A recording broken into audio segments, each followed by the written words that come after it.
All right, we're letting folks into the room. We'll give it just a minute or so for the crowd to gather. Welcome to all of our participants and all of those who are attending and watching. Taylor has got way more energy than I have managed to hold on to in this time of the day. So I think maybe we picked the wrong moderator for this, but I'm excited to know her tips for how we had this much energy this time of the day. No tip. No secret. Well, we are recording this for folks to be able to gather later. So if you've got folks that aren't able to join us for this hour that you want to share this around with, Joe and the SEEP Network are going to send out some more information about how you gather this later. But I want to go ahead and jump in so that we can use our whole hour. I want to welcome everyone that's joined us for this webinar on communications in the time of COVID. It's definitely changed. I know all of your worlds, all of the panelists that are here have been reacting to this and learning new ways to do our work. But I think probably more importantly, have learned ways to take things we learned a long time ago and shift it to this new paradigm. Hopefully everything is not new. So I want to let everybody on the panel introduce themselves. My name is Jeremy Tackett, and I am the digital evangelist for the Episcopal Church and for presiding Bishop Curry. So in my context, all of the things that you may have seen come out from the church on any of their channels, whether that's web or the videos that have gone out or working in conjunction with our communications and public affairs office, all of the press releases, new content, all of those things that have developed in the last couple of weeks.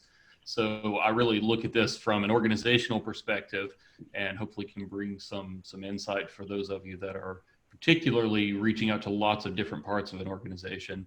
And I'm just going to go around the way folks are listed on my screen. So Ari, if you would jump in and share a bit about who you are and your context for this. Sure. So I'm probably the least familiar to most people on this webinar. My name is Ari Geller. I am the Chief Operating Officer of a strategic communications firm called West End Strategy Team, based in Washington, D.C., as well as with offices in New York. And we're a firm that works primarily with progressive nonprofit organizations looking to drive social change. And within that, we do a lot of work with the faith community in particular. And among the clients that I work most closely with include the Washington National Cathedral here in Washington, D.C. I've been working with them for about 8 years now on their communications strategy. And as part of that, I've also done some work with the Episcopal Diocese in Washington and Bishop Buddy, and most recently have been working with SEEP Network, as they've been looking to navigate, the coronavirus outbreak and how to communicate around that. And so we work a lot with nonprofit organizations, helping them communicate overall, but also looking at how to navigate times like this, continuing to be able to effectively continue their mission work, as well as the questions that come up that they're not expecting, and how to do that in an authentic and informative and useful way for their communities. Fantastic. So glad you're with us. Taylor, I've got you next on the screen. Cool. Hi, I'm Taylor Johnson. I work at Church of the Heavenly Rest in New York. I am the communications coordinator, and as well as stewardship. So I handle the pledges and all the weekly and general communications that come out. And that's basically it. Fantastic. Steve. Hey everybody, I'm Steve Haal. I'm the communications director at St. Michael and All Angels in Dallas, Texas. We are a neighborhood church with a lot of people learning to love Jesus more. That's it. All right, Natalee. Hi, I'm Natalee Hill. I'm the Associate for Communications and Administration at the Church of St. Martin in the Fields in Philadelphia. We're in the Chestnut Hill neighborhood, if that means anything to you. And so I'm in charge of all of our communications, that's web, social media, etc., as well as running the main office. So my hats are many. Well, thank you all for being with us. I do want to add one housekeeping item that I forgot to say at the top. If you have questions that you'd like to add, you can put those in the chat window. If you don't see a chat window, there's a button down at the bottom of your screen that says chat. You can just click there and you can put your comment in for all the panelists. You can send a comment directly to a single person, or you can share to all the panelists and attendees if you want to get some conversation going on the side amongst everybody. And I encourage you to do that. We won't get to all the questions today. I know that everybody that comes in the room has got your own context and your own things, but please put those in there. We'll be happy to get to as many of them as we can. We've saved sort of the last quarter of the hour to just answer your questions as they come in. So as they come up, pop those over there on the side, and we'll be happy to have those. But I want to just start with the space that we're in right now. We are in the midst of this still unfolding crisis, pandemic, that's affected every single church and organization that's represented here, not only for the panelists, but also everybody that is attending this webinar. And there are lots of questions that we've got, questions about content and how often should we communicate, what should the tone of that communication be, what are the guidelines, how do we keep people connected in ways that effectively keep up the boundaries of physical distancing and social distancing, but don't isolate folks. So it just becomes this overwhelming crush of questions and information. And I thought it might be helpful for us to start with, what do we see that our audiences need to know? What kind of information have our panelists found as they're communicating with their audiences? What is it that folks are asking? What sort of information have you put out that has resonated really well with your audience that the folks that are watching might find a similar experience? And I want to just take this question. We'll start out going in a reverse order. So we're going to put Natalee on the spot first, but then also, if you guys want to feed in with each other, we're going to take about the next 15 minutes or so and talk about this topic. So let's jump in. All right, so you have me up first. I'd say that for the most part, people are pretty well informed about what's going on widely in the world. What they need most from us, it's what's going on with us. How are we adjusting to the new world where we're not physically together? How are we going to be doing things going forward? And how can they continue to stay connected to each other and to the parish? We had an incident where we had a choir member who was potentially a carrier for the disease. We had to let the parish know that there was a possibility that this person had that, and that our choir was asked to go into quarantine. We had to follow up with them to let them know that all was well, this person was negative, and they didn't have to be as strict with their quarantine. But we've tried to communicate as much as possible every time something else has to change, which has been a lot of communicating, because they need to try to keep up with how things have shifted. Everything's shifting very fast.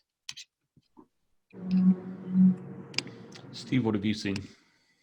I think first and foremost for us, one of the biggest values was start reaching out to them early and do it often.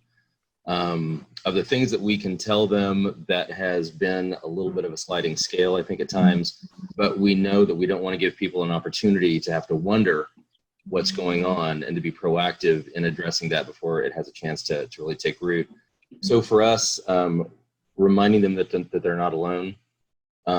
Through the discovery phase, it seems like maybe we're starting to pull through the initial shock phase of everybody hearing about this thing and realizing, oh wait, it's not just overseas, it's here. And as that has happened, there was the sea of information and details and news, and I'm gonna hop right over to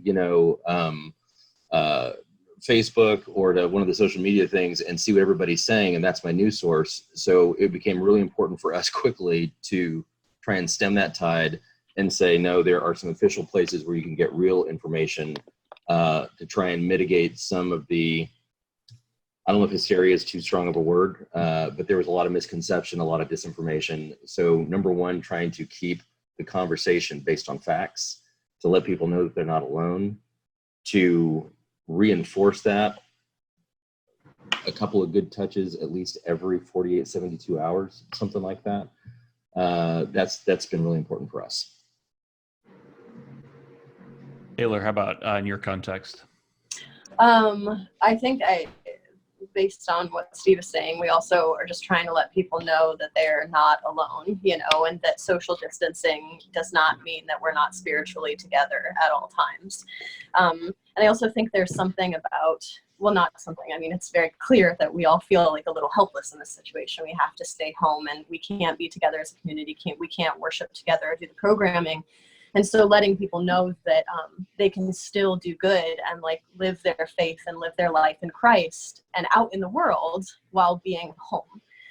So ways of communicating, letting people know that, and letting people know that we're figuring that out too, so that we may make mistakes, that things may be unclear, that things we're doing our best to provide consistent and clear programming for them, and keeping in touch a fair amount, and just being honest about where we all are and what we all need from each other and how we can continue together in that.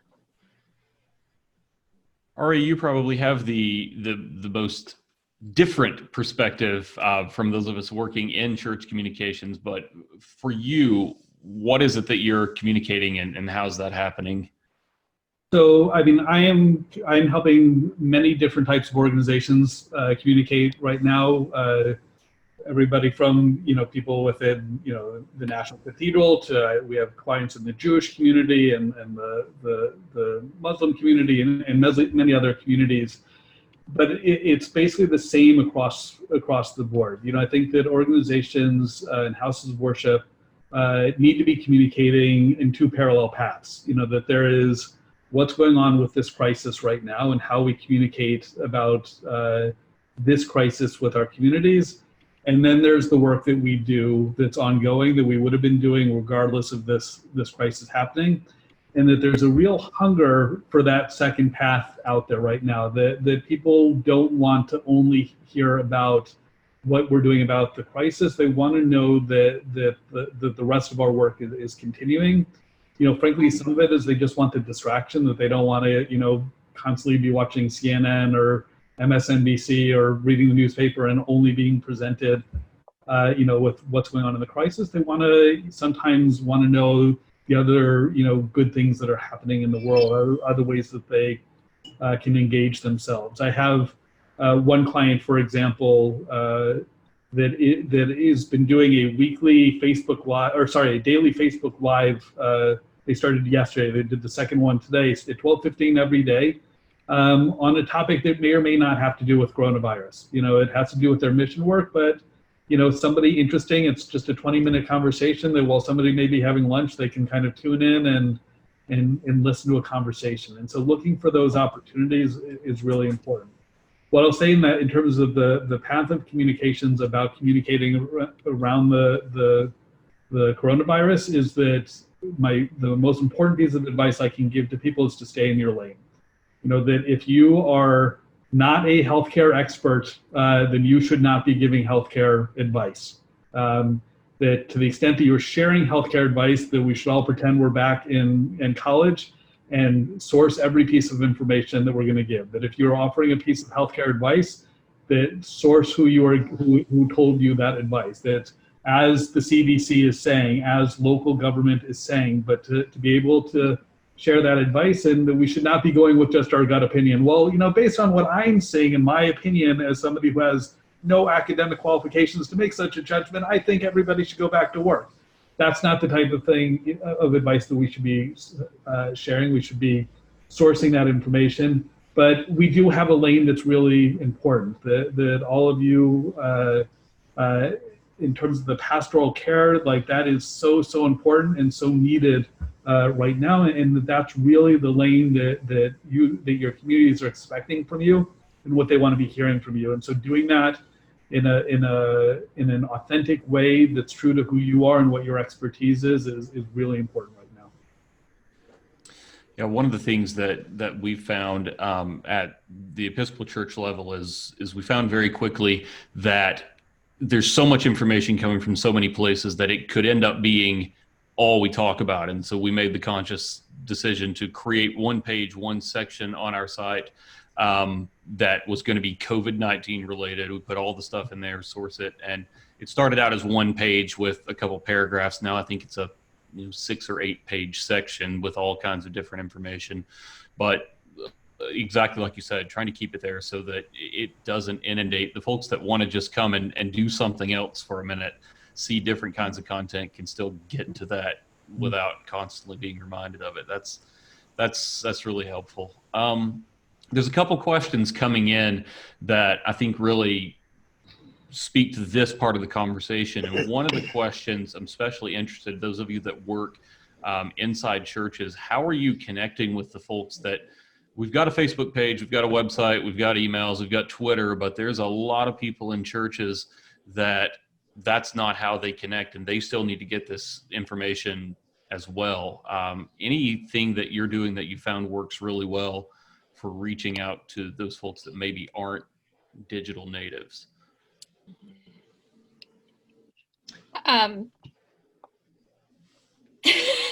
Jump in. Happy to jump in and just say we have had a list of folks who we weekly send a printed version of our, basically the Thursday newsletter that goes out. We have a printed readable version of that we send out to folks. So we're maintaining that as much as possible, continuing to send those messages, what's going on. And the other big thing is the clergy phone tree. They are calling people like crazy to keep them connected, to let them know how to participate in things. A lot of the stuff we've created, morning prayer and some of our Bible studies, we've moved into Zoom. And one of the great things about Zoom is that there's also a call-in number. So we're trying to promote that phone calling in number to folks who maybe don't have the internet to use Zoom the other way. They can at least still hear and speak into that. So those are the things we're doing. There's a number of things that we're a large church, so there's a number of things that we're typically doing in the first place. But one of the things that jumped to the forefront as there was this mad dash to let's make everything virtual and get our sermons online and everything else was, who are we leaving behind? I'll borrow Ari's phrasing, and that is a two road path. We've got people who are very adept at digital, and we have an entire demographic that are not. And so, like Natalee, we have embarked on a really large phone campaign, trying to reach out and touch base with people, literally getting them on the phone, talking with them. How are you doing? Do you have anything that you need? Making sure they understand that there are some resources for you here. Go to stmichael.org/COVID-19 and blah, blah, blah. Chris, our rector, has also, in the last few days, done his very first streaming session himself, and that's just a little evening compline, very informal, and he ended up loving it. There's a great response to it, especially with our parishioners. He has a very strong connection with them, and so that opportunity to hear your guy in this kind of more personal, intimate moment kind of enhanced the connection and gave them a part of that. We're working on what I would call it a B-roll video series, which will just be literally ambient visual scenes from the church with really contemplative music, either by the organ or by our contemporary band, that won't have anybody in it, and there won't be any words said. It will simply be an invitation to sit, look at the screen, pray, read, contemplate. These are scenes that you're used to seeing when you're here worshiping. They're still here, and God is still watching over you, and we're here for you in any way possible. So I would just offer, I will not claim to be an expert on kind of the specifics of how to communicate, with specific communities in your church, but I can offer a piece of strategic advice, that applies across the board whenever you're thinking about communications. That we always find that the mistake that people make is that they'll jump to the tactic first, that they'll decide we need to get ourselves online, and that's a tactic of how to reach a community. But but what we really need to be doing is starting with a goal. That first you decide what is the thing that we're trying to achieve, and okay, we need to be able to speak to parts of our community who don't have access to the internet, or who are not capable of getting online for whatever reason. That's a goal. Start with that goal first rather than jumping to the tactical end. And so in our work, we always start with that goal. Then we identify the audience we need to reach to achieve that goal, figure out what's the message that we need to deliver to that audience to achieve that goal, who's the right messenger to deliver that audience. And then once we've answered all those questions, it's only then do we figure out what's the tactic that we use, what's the channel that we use to deliver that.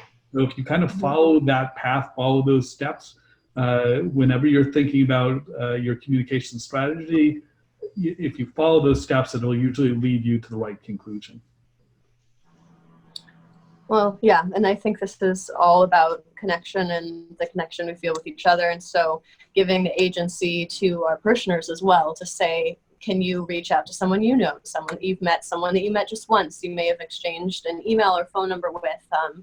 And at our CHR, we've talked about 3, 6, 12, 3 people I can count on, 6 people that can count on me, and 12 people that I just know something about. And similar to the phone tree idea, I think just widening that network of not only our clergy making the calls and following up with people and making sure that the people that may not be on social media are feeling connected, but making sure that other folks are taking that upon themselves too. Because again, I think people are hungry to do that right now. Ari, somebody in the comments asked, and I think it would be really helpful if you would walk through those steps one more time about how you get backwards from we're going to start a Facebook page, starting with audience. That'd be fantastic. Absolutely. So again, the idea, it's basically 5 steps. You start with your goal. That's step number 1 of figuring out what's the thing that we're actually trying to achieve. Once you figure that out, you figure out who's the audience that we need to reach in order to achieve that goal.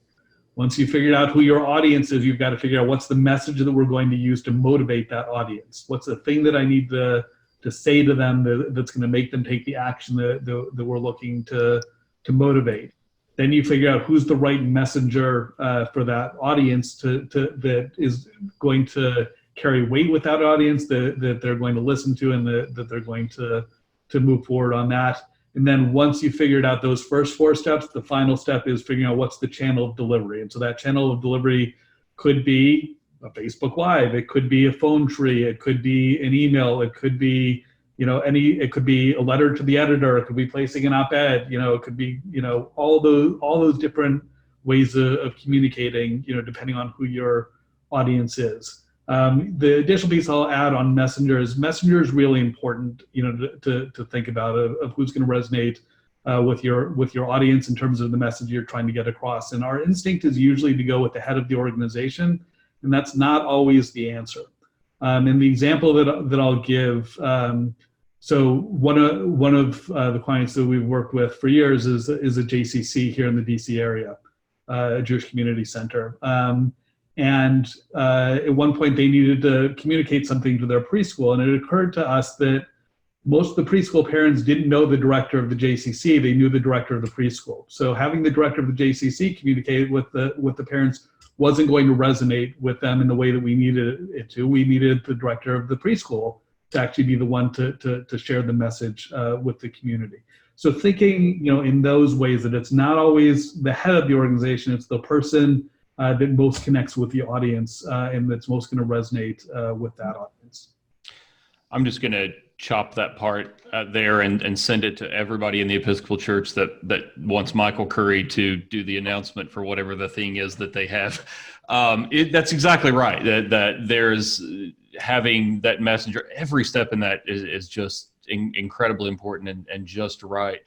So let's spend a few minutes on that very first step in that process, the goal. What is it that we need to communicate? What is it that we're trying to say? And I know from our perspective, denomination wide, we've begun to see a bit of a shift from one directional information. Here's what we're saying, here's what's happening, we're closing, we're suggesting closing, we're sharing information about what the CDC is saying.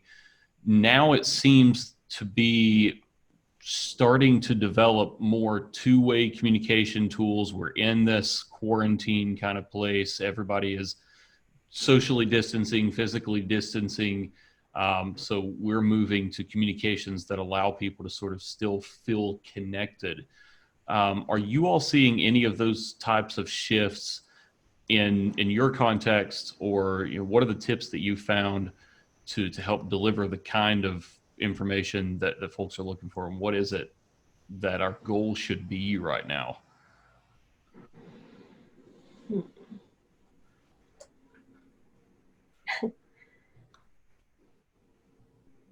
Stephen, I think you are muted. Steve, yep.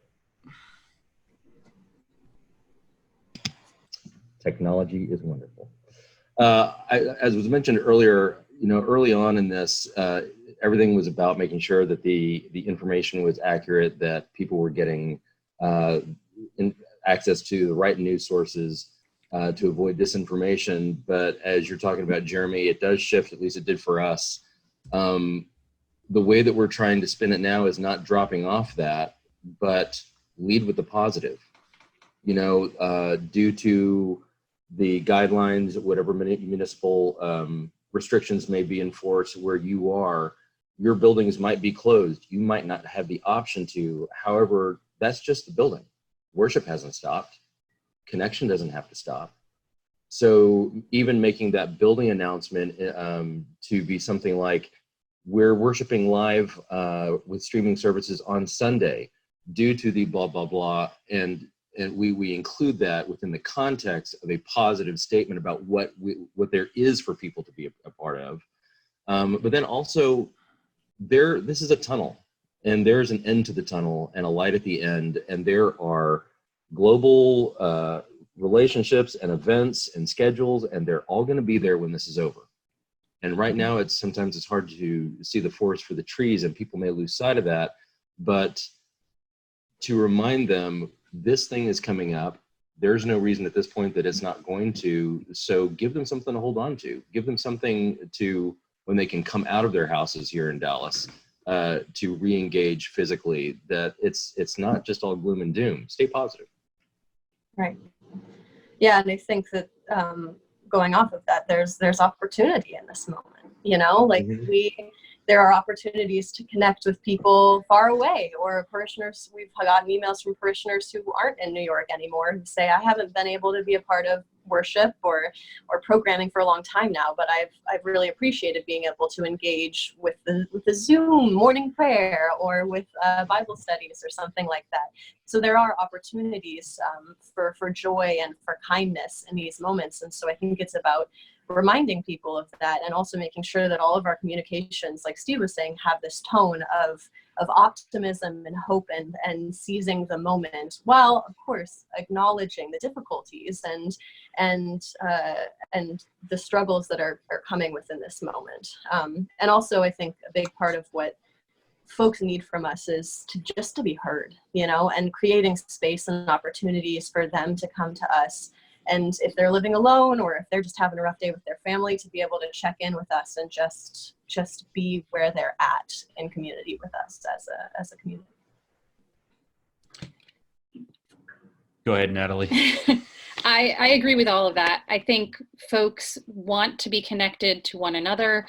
That's a big shift that we've made as we had to make all of our changes, and as we got up and running. As I said, when we moved into Zoom and Facebook Live, there were opportunities then for people to connect, not just with our clergy, but with one another again. I finally got my Facebook group launched that I didn't have before. Mm-hmm. And I even suggested, there's nothing to say that some of this stuff won't continue after all of this is over. Some of these have always been great ways for people to connect that have limited time or ability to get out during the day. So there's a part of me that's looking forward to seeing how this shifts us permanently moving forward. What kinds of things will we discover in our operations during this time that will actually last in a beautiful sort of a way? But our folks need, I believe, to hear from their people, the people they're comfortable with, the people they know. They still want to have that connection to their clergy, to their fellow parishioners, and anything and everything we can do to facilitate that is really important. Yeah, I want to also, Ari, I want to ask you, and I think you may be jumping into this as well, but I would love for you also to help us. You train the trainers a lot, maybe more than some of the rest of us that are on the panel. So there's a level of communicating directly with the folks in the pews, but there's also communicating with the communicators. So I'd love for you to speak to that a bit as well. Yeah, I mean, the first thing I would offer, just, from a, let's be honest, completely opportunistic perspective on this, Rahm Emanuel has this saying that never let a good crisis go to waste. When you're in this moment, it makes me laugh when you say that, but when you're in this moment, when people are paying attention to you in this different way, in this different context, are there frankly goals that we can advance that are a positive outcome of this situation that we find ourselves in? And I think, we're seeing across the board, lots of institutions who are finding ways to add value to their community and get their communities to see that they're adding values in a way that they normally can't. And so embrace that opportunity that's in front of you right now, and don't be afraid to innovate and try new things and see what works and see what doesn't work, and use this chance while people are paying attention to really put yourself in front of them. In terms of, how to communicate, I'll give you kind of the crisis communications 101 on all of this. If you find yourself in crisis, during this, not that we're kind of dealing with the overall crisis, but your specific institution finds itself in crisis, the thing that we always need to understand is that every crisis is what we call a business problem and not a communications problem. That there's not a way to just communicate yourself out of the problem. This is what the problem is, and this is what the answer to that problem is, and now what's the best way for us to communicate that answer to our community. But, despite what we watch on TV, there is never this magical statement that can just be written that's going to just kind of make the whole crisis evaporate. What's important when structuring that statement that we do offer to our communities when we find ourselves in that moment is, to include a couple of, again, these, key attributes, that we want to acknowledge the situation that's going on. We want to be empathetic to those who are impacted by the crisis, to acknowledge and understand and be empathetic towards the situation they find themselves in. We want to express what our values as a community are. We want to show people the lens through which we're dealing with this crisis. We want to share with people what the approach is, how we're going to make our way through that crisis. And we want to show some level of commitment to our community of what the next step is going to be that they're going to hear from us about this, that we don't just kind of send something out and then, the community doesn't have a sense of what's coming next. So when we find ourselves in these moments, to keep those ideas in mind of how to get the right message across to our community that's going to help them navigate through this moment. So those are kind of the basic, crisis communications 101. In terms of kind of broader messaging outside of a crisis scenario, what I would offer is, always think about, what is the action that we're trying to communicate to our audience that we want to take. I know, and I will say this, I am the son of a rabbi, so, I know it, I come from clergy. I know how they think, I know how they operate. And he likes to give sermons. He likes to pontificate. He likes to just give his broad thinking. We as communicators need to help rein that in a little bit and direct it and drive it towards an action that we want people to take. When I work with clients, They're like, we want to send out this email that says this. I'm like, well, what is it? What's the action you're asking people to take? I try and get people to stay away from what I call the pontification emails. Those emails that just kind of, it's like 10 paragraphs long, and you get to the end of it, you have no idea what to do with that information. Give your communities a sense of why they're reading this information and what you want them to do with that information. I love that. Something that you said, Ari, I know Jeremy has made this point online a number of times, and this is a huge learning curve for a lot of people. A lot of people aren't used to this type of environment in communicating. Be courageous. Do what you think needs to be done, and see what works and what doesn't. I think probably every one of us has tried something that may have fallen flat or surprised us. And I don't think that is going to stop anytime soon. Yeah, and that leads perfectly into sort of the last area that I want to shift. Now that we've talked about what the goal is and who the audience is, what platforms, how are you communicating? We talked a little about the non-digital versions, but everyone on Earth has now heard of Zoom. It is the thing.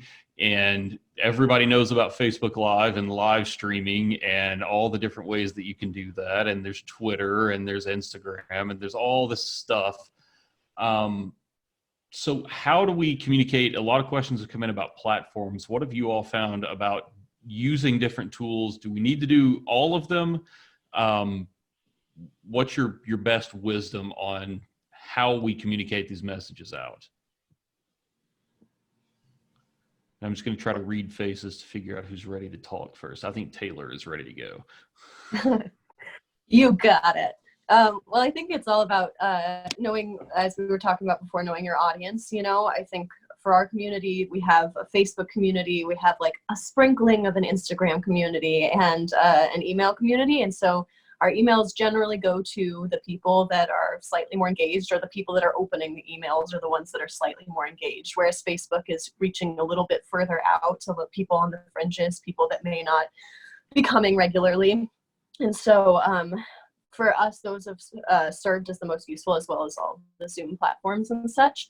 But figuring out how to use those in a really specific way, about whether emails are about programming, the website is about programming, we direct people to that for the content of the information, all the nitty gritty that may gunk up a Facebook post, or a nice short email you want to have.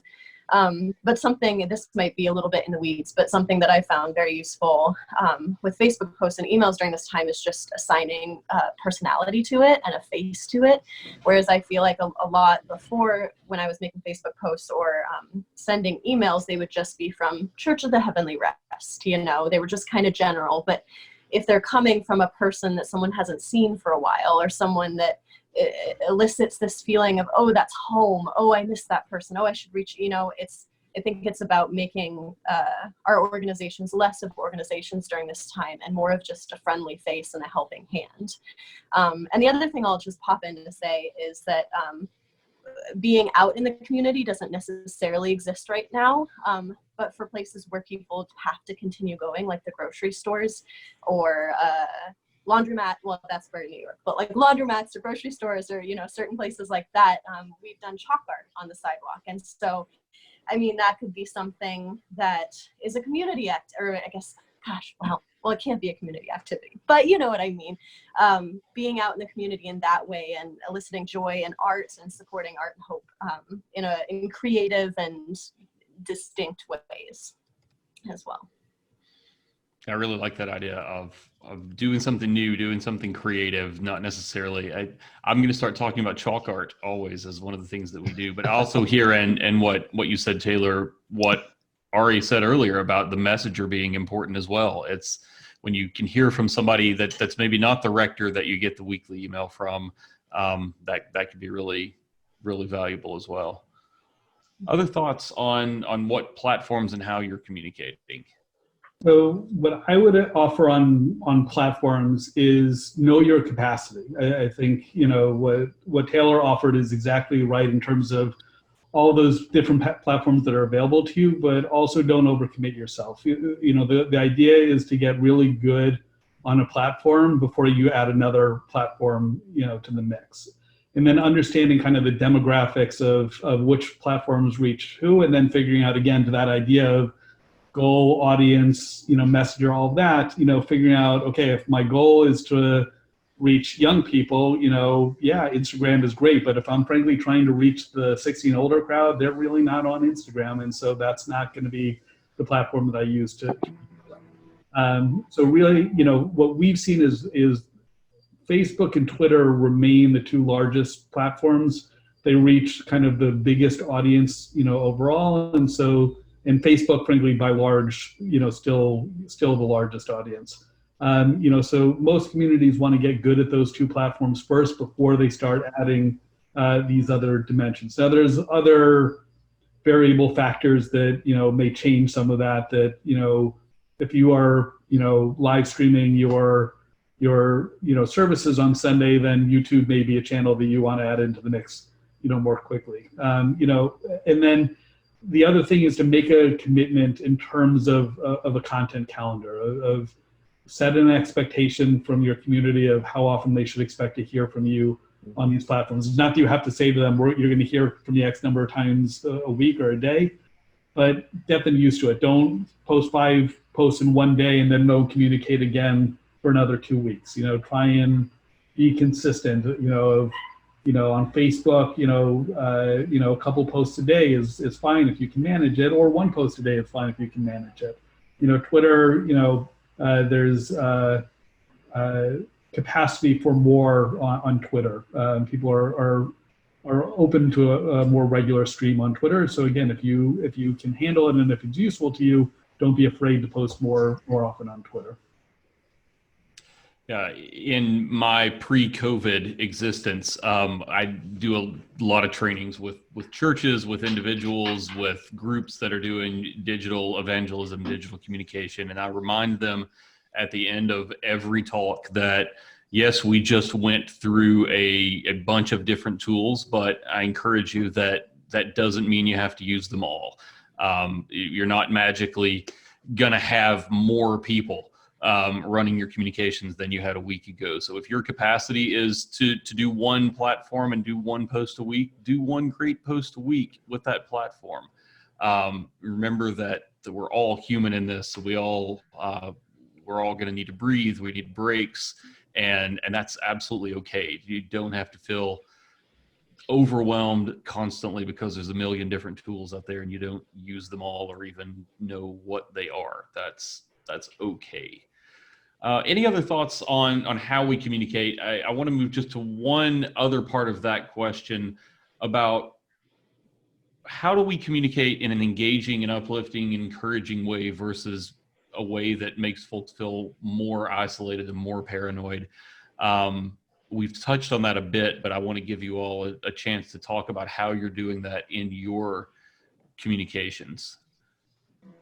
I'll jump in here. I'll kind of finish off that last part at the same time. I think for us, there's a bit of fluidity and nuance with an approach that is strangely similar to segmented marketing. What many were saying earlier, that whoever resonates best with a certain group is the person who should be communicating with them. Well, right off the bat, that gives us a number of different channels and personas that are involved. So I think for us, the parish-wide larger things, we have a status update page that we drive people to that gets syndicated to the blog and to social media. But then we really have been hard at work these last few days, kind of increasing some of the technology needed so that our various staff leaders for youth, for children and family ministries, for young adults, et cetera, that they have a way to engage their own people. And then with that, crowdsourcing everybody to make sure that those who are just not technologically involved don't feel left behind, which, it's an ongoing thing. So in many ways for us, the topic that we're dealing with has shifted a bit, but the practices that we know are what you need to be doing, stay relevant, resonate with what you're talking about, be strategic, not just jumping to tactics, as Ari said earlier. taking a hot second to figure out what you're doing is really important. That's us.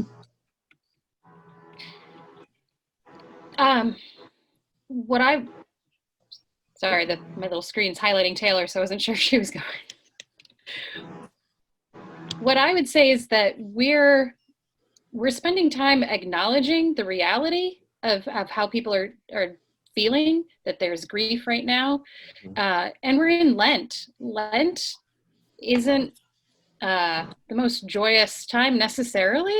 There's a little bit you can use there, but there's a balance to be struck. You know, sometimes you don't want too much Lent. It can be oppressive when you have all of this clamping down, and there's fear, and there's physical isolation from one another. You want to acknowledge Lent, and you want to acknowledge that this is our story as the people.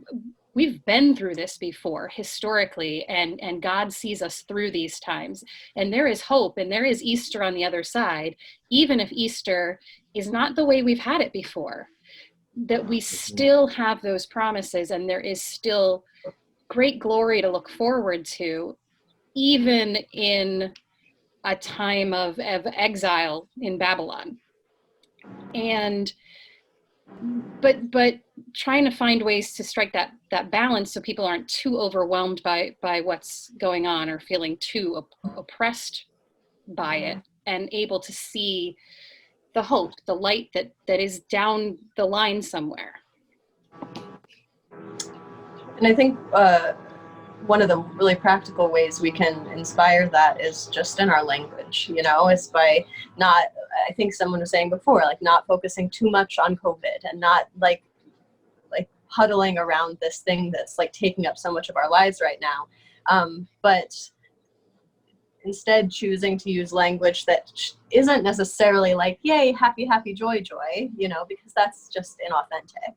But that's moving us to a more productive direction and a more forward-moving direction as a community. And so, you know, we're naming our new program, our new programming, our way of life, you know. And so instead of saying because of COVID or thanks to COVID or whatever to COVID, it's come with us on our new way of life. You know, it's going to be weird, it's going to be bumpy, and it's going to be tricky, but there's a light at the end of the tunnel for that. So I do think a lot of it is just about the content that we put out and the way we talk about it, the language we use to talk about what we're going through. Well, I want to take our last 10 or 11 minutes or so together and go to the audience for some questions. So if you've got something that we haven't hit on or something that you would like us to talk a little more about, throw that into the chat box. Make sure you got it set to either all panelists or all panelists and attendees. I've grabbed a few of them as we've gone along, just to kind of get us started. The first one is specifically for Taylor. If you could repeat that 3-6-12 idea for us.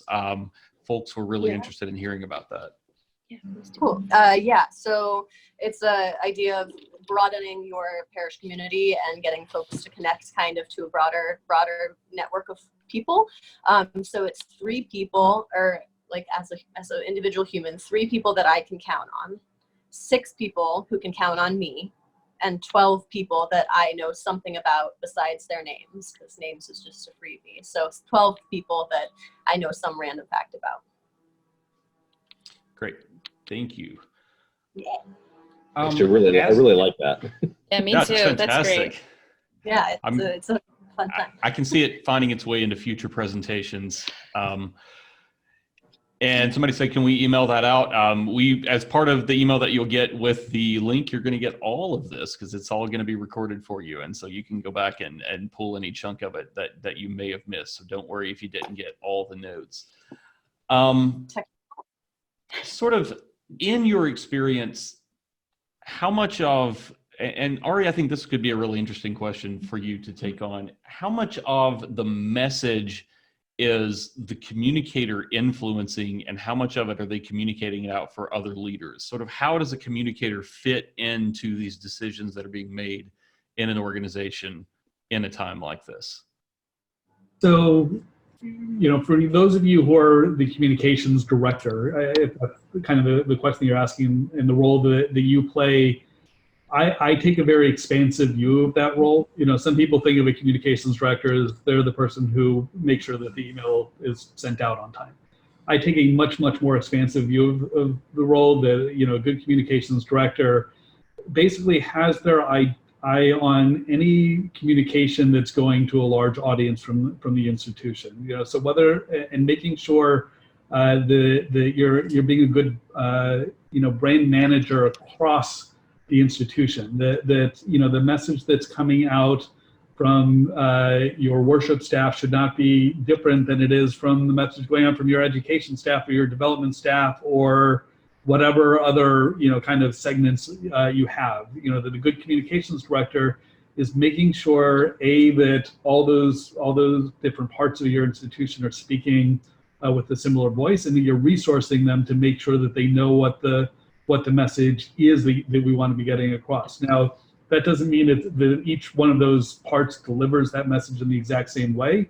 There's certain tailoring that goes on based on the specific needs of that part of the institution, but there's a through line that goes through it all, and that if somebody asks about a related issue from 3 different departments, they can walk away and say, yes, those are definitely all part of the same institution. The other role is also, in addition to kind of that oral communication, making sure that the written communication is all aligned. That if somebody asks, read something on your website, that it's not different than what they're seeing on your Facebook page, and it's not different from what they're going to be hearing on Sunday when they're sitting at the moment at home watching the live stream. That there is that coordination of message, and sometimes it's the communications director. You're in the position where you can really direct what that message is, and other times, frankly, we're in a position where there's somebody higher up who is directing that message, and we're just making sure that there's consistency across the board on that. Fantastic, thank you. Somebody asked, I assume this means that we have your permission to use some of this language that's being shared here in our own parishes. I know from my perspective, I hope you do. We want you to take this back and use it in any way that you can. Yes, absolutely. I'm going to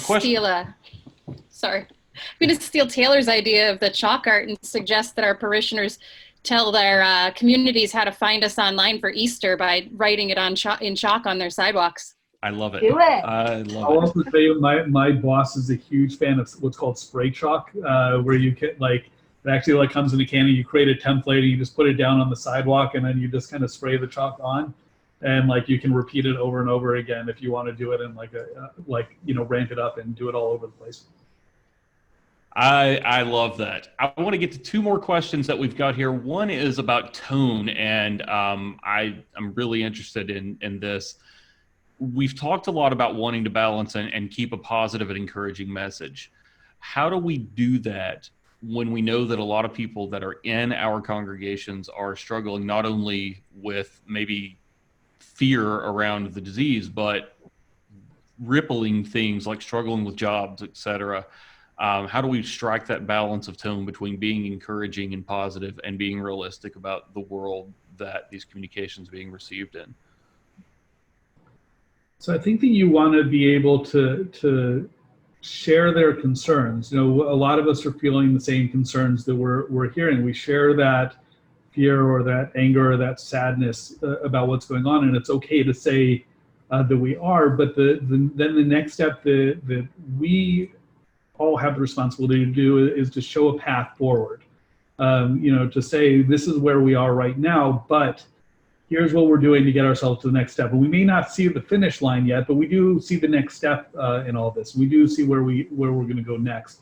And as a community, we're going to take that step together. And so, kind of taking that approach to it, not getting, we're all going to get a lot of emails from communities who are frustrated and angry, and they're going to use us as an outlet to express that. And to a certain extent, we've got to be willing to accept that and absorb it, and not, frankly, lash out, back at those who are expressing anger at us, but instead, be understanding, and then show them what that next step is of how to focus that energy and that anger. No, I'm older. I remember Walter Cronkite. I remember his and others, but particularly him, his extraordinary level of authenticity. He worked hard to make sure he knew what the information was. And I remember times where literally sitting at the desk with the camera on him, his glasses came off and he just he just had to stop and look down. People understood he was a integral, accurate source of information, but that he was human and he wasn't devoid of the emotions that the rest of us are experiencing. So I guess for me, it kind of comes down to that. Have I done the due diligence to know what all of these things that we've been talking about? Am I on it? Have I done my work? And then being real. You know, to today's world, I think people can sniff out someone not being authentic in like 0.0 seconds, and they tune out. Allowing the reality of where we are. You know, yesterday there was a couple of emotional moments for me that it was just like, you know, it just all from, you know, personal life to parish life to, you know, in Dallas, you know, announcement from the judge and from the mayor. And it just like all kind of hit all at once. And it was tough. If we stifle that and don't allow that to kind of be authentically evident, I think we're doing everybody that we're talking to a disservice, because they're looking to follow someone's lead. They're looking for someone to give them hope. They're looking for someone to help them get through this. And I think that's one of the best things that we can do. I'm going to have to jump off here in just a minute, but I really wanted to take a quick second to say thank you, Joe Swimmer and the SEEP Network. You guys are doing a fantastic job. And Jeremy, thank you. Well, I want to thank all of our participants, because I know you have to leave. We'll do one more question for those that can stay, but I do want to say thank you to everybody while Steve's still on here for being part of this. Really appreciate everybody asking your questions, being part of this. I also want to let you know that there'll be a session on live streaming Thursday at 3 Eastern that SEEP's going to be running. So we want to make sure that we're going to put that information in the chat room for you as well about that next session. And I want to end on a positive question. I want us to look past COVID, past this crisis that we're in, and what do you think some of the learnings that we're having right now? What are we going to take into the future? This is a question that somebody asked in the panel that I really think is a great way to end. What are we going to take away from this that's going to help us communicate better into the future? Well, I think Natalie was saying, there very well may be programs that go into the future, programs that we started or like specific actual things that we take into the future with our communities. But I've been so heartened by the togetherness that I felt being apart from people. So I think for my part, it's more of a feeling and a community engagement going forward that I see my community celebrating once this is all over, is that we stayed together and that we learned new things and that we struggled and we had challenges, but that there is a light at the end of the tunnel and that we hopefully got there. I hope that people are really heartened by the ways in which we've found to unite them and to bring them together when they couldn't be physically together, and are reminded that we're here to be leaned on as the church. I think so often people get so wrapped up in their day-to-day and their workloads that it's easy to forget that they need one another, and that this is a place where we bring people together, and that our message is one of love and hope, and that there's joy always to be found. And I hope people take that with them. I hope people are really strengthened in their relationships with one another, with their communities, and with God in all of this. I mean, hopefully that's what we're all here to do.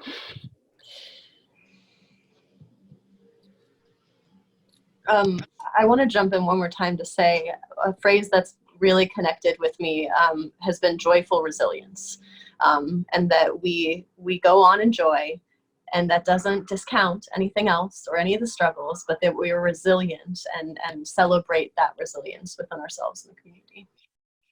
I guess I would just add, what I hope, continues, after we're done with this crisis, just all the innovative thinking, that I'm seeing, going on, of people really thinking differently about how to reach their audiences and to do it in a way that was useful for that audience and for that to continue. To me, that would be, as a communicator, that would be a great outcome from all of this.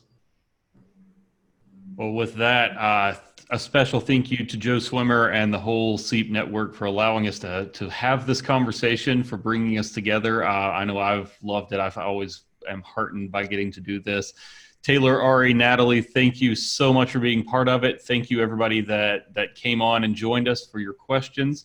And we are with you in this. So thank you. Have a great day. Thanks for joining us. Thanks for having me. Thanks. Thanks.